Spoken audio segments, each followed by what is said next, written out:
O Ministério Público Estadual realiza amanhã uma audiência pública para discutir a regularização fundiária em bairros da capital. E para falar sobre esse assunto, a gente conversa ao vivo aqui no Jornal do Meio-Dia com o promotor de justiça que vai conduzir os trabalhos, Carlos Eduardo Silva. Boa tarde, promotor. Boa tarde, Lúcio. Boa tarde, Ivan. Boa tarde. Promotor, em ano eleitoral, a gente sempre ouve falar em regularização fundiária, né? Entrega de títulos, né? E por aí afora. Essa é uma das preocupações do Ministério Público, de acompanhar, de monitorar, para ver o que a turma está aprontando, é isso? É uma cultura que existe, né, Lúcio? Sem dúvida. Infelizmente, a cultura de se entregar títulos em véspera de eleição, e não só aqui em Cuiabá, como em várias outras cidades do Brasil. E o problema é que entrega e não regulariza. Aí vem outro prefeito, tem que fazer tudo de novo, né? Sim. De eleição em eleição. Eleição em eleição, assim vai caminhando, né? Nós temos o problema, por exemplo, do bairro Santa Isabel, que até hoje ainda não se completou a regularização fundiária desse bairro, que foi um dos primeiros bairros da capital onde os moradores se mobilizaram, né, para que houvesse a regularização fundiária. Mas, sem dúvida, esse é um problema. E só para colocar mais um detalhe nessa história, o bairro Santa Isabel já elegeu muito político aqui em Cuiabá. Sem dúvida. Em todas as eleições nós temos aí representantes do bairro. Significa o seguinte, se não está regularizado, é que prometeram e não cumpriram. Justamente. Cabe aos moradores, então, analisarem e cobrarem esses políticos que prometem e não cumprem, né? Mas, sem dúvida, essa audiência pública que será realizada amanhã pela manhã, às 8 horas da manhã, nós ouviremos os moradores, vários moradores de todos os bairros, tivemos convites para representantes de associações de vários bairros da capital, alguns com processo de regularização já em andamento. E a gente busca com isso informações mais precisas de como estão os trabalhos de regularização nesses bairros. É um trabalho muito complexo, Lúcio, porque envolve uma pesquisa fundiária, porque é muito difícil um bairro estar literalmente em cima de uma matrícula, né? Geralmente uma ocupação se encontra em 3, 4, 5, 6, 7 matrículas, com áreas públicas, áreas privadas. E esse trabalho de pesquisa fundiária ele é muito importante, às vezes demora. E também há necessidade de se depois fazer trabalhos topográficos, de mobilizar a população nesses bairros. Então é um trabalho demorado, mas é um trabalho que tem que ser contínuo, não pode parar. E a preocupação do Ministério Público é essa, de que esses processos de regularização fundiária continuem, não é? A audiência pública é justamente para verificar também as medidas adotadas depois de um TAC, né? Assinado em 2011, que previa infraestrutura. Infraestrutura, então, se nem a regularização foi feita, menos ainda, né? E foi um trabalho muito bom. Foi um trabalho, assim, que mobilizou o Ministério Público na época, porque nós trabalhamos com a Prefeitura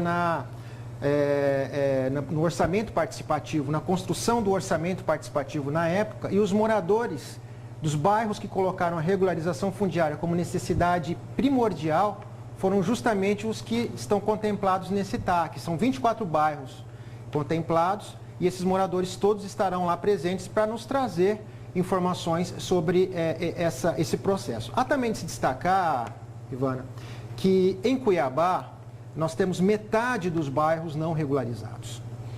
Então, se nós podemos colocar uma estimativa em torno de 150 mil lotes que precisam de regularização. Então, essa é uma política pública essencial que tem que ser desenvolvida por qualquer prefeito, por qualquer gestão e tem que ser feito de forma permanente. E esse volume aí que é tão alto de falta de regularização, isso ocorre por quê, promotor? Na verdade, a própria forma, a dinâmica de ocupação da capital, como é que se deu, né? A falta de políticas habitacionais. A população mais carente, tradicionalmente, ela tem que se virar para morar, né? Então, o mercado formal imobiliário acaba não absorvendo essa população. Essas pessoas vão morar onde? Em beira de córrego, em encostas, em regiões que apresentam problemas e que o mercado imobiliário não tem interesse, né? Então, são essas pessoas que são o foco da regularização fundiária. São esses cidadãos que precisam ter CEP, que precisam que as cartas cheguem em suas casas, que precisam ter esgoto, precisa ter asfalto, né? também moram na cidade, né? E são as pessoas que movimentam a cidade e os gestores têm que ter um olhar voltado para essa política que é essencial. Nós vimos há pouco aqui a reportagem do secretário falando a respeito do IPTU, do lançamento. O IPTU chega, mesmo nesses bairros que não são regularizados. Ele diz que quem paga, a região que paga é priorizada. Então, mas como que uma pessoa que não tem o título vai pagar aquele imóvel, pagar o imposto? Então, o município também não tem feito essa outra parte. É uma cidadania capenga, né? Onde você tem os deveres, mas você não tem direitos. A regularização fundiária, ela engloba também não só deveres do município, como do Estado, da própria União. E esses três entes, eles têm que se articular para justamente atender essas necessidades da população. Então, assim, a responsabilidade é do município de conduzir esses trabalhos, mas nós também temos que trazer o próprio Estado, já que nós compomos uma região metropolitana, né? O Estado também tem responsabilidades na questão da regularização fundiária e a própria União com os programas, papel passado e vários outros programas que tem aí, que tem recurso para serem aplicados. E nessa regularização fundiária, além de regularizar o lote, o terreno, essas comunidades podem ser beneficiadas também de que maneira, promotor? De várias formas. Essas comunidades, elas podem ser beneficiadas com obras de infraestrutura, porque a regularização fundiária, como você bem disse no início, não é só entrega de título em véspera de eleição. Ela também vem acompanhada de obras, de intervenções, de regularização do bairro, de tirar pessoas que estão em áreas de risco.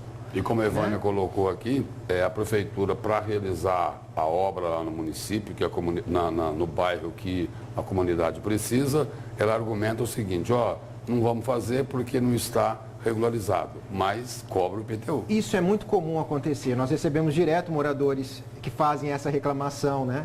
Olha, nós não podemos estender a rede de esgoto ou de água porque até o seu bairro, porque vocês não existem, né? Quer dizer, são essas pessoas que não existem, que não são vistas, né, pela cidade formal, que são as que mais necessitam, então, dessas atividades e ações do poder público. E a regularização fundiária, sem dúvida, é o indutor de todo esse processo.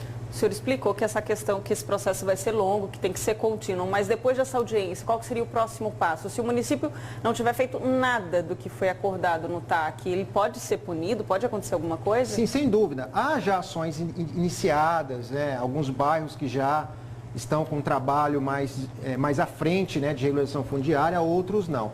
O que nós queremos é que seja alinhado esse processo, né? E que a prefeitura não pare isso, que ela continue, né, fazendo as atividades de regularização fundiária e de infraestrutura nos bairros.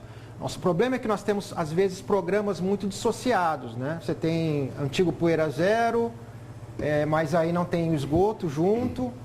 E algumas experiências novas estão surgindo. Acho que no Dr. Fábio, no Altos da Serra, hoje nós já temos uma preocupação de regularizar o bairro, de asfaltá-lo, de trazer água e esgoto num pacote só, né, que é muito melhor para o poder público e para a população em geral. Porque às vezes o poder público ele chega, coloca o asfalto, depois tem que quebrar tudo para fazer o esgoto e outras obras, intervenções, né? Justamente. Então, é importante que haja essa sintonia das ações do poder público, não só entregar título, mas vai lá com título, vai lá com asfalto, vai lá com esgoto, enfim, vai lá com um partido urbanístico, com o mapa do bairro, né?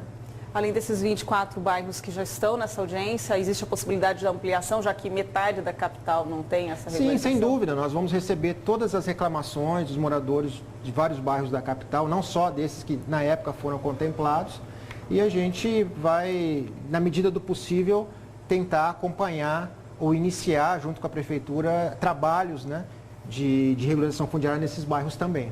Promotor, e esse trabalho de regularização, ele se limita à área urbana ou isso vai ser estendido também para a zona rural? Não por acaso, Lúcio, eu também trabalho na promotoria agrária, que tem a jurisdição no estado de Mato Grosso como um todo. Nós também temos uma preocupação muito grande na regularização fundiária em áreas rurais em todo o estado de Mato Grosso, e a gente vem acompanhando isso também. E tem muito problema. Muito problema, com assentamentos que não saíram do papel, moradores que estão literalmente abandonados em muitas áreas do estado, né? E que precisam da regularização fundiária para produzir. Então, também, a regulação fundiária, ela se dá tanto no campo, né, no acompanhamento das ações do Intermate, como também aqui nas cidades. Promotor, obrigado pela presença e pelas informações aqui no Jornal do Meio-Dia. Eu agradeço. Muito obrigada.